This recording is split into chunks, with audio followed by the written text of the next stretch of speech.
Hello, Sir Alexander. Kumusta po? Redman Sherman here. So, ito sir, testingin lang natin sir yung unit na order nyo. The WE Glock 17 Gen 5 Airsoft Gas Blowback Pistol. Ayan sir. Okay. So, ito yung magazine. Niload down ko na siya ng 7. 7 yung nalagay natin.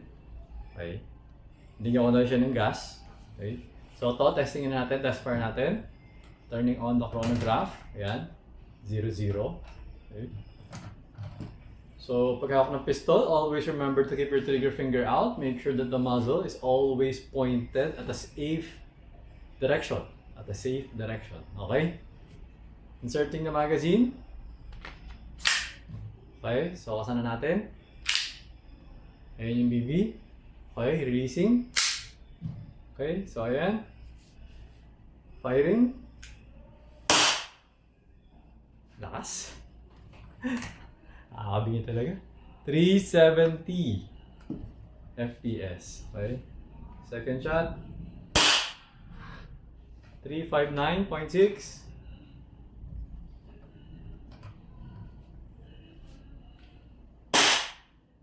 354.6.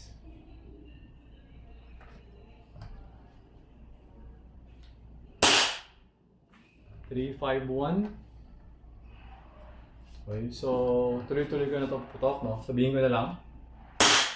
345.1, 338.8, 336.2. Yung blowback niya, okay naman.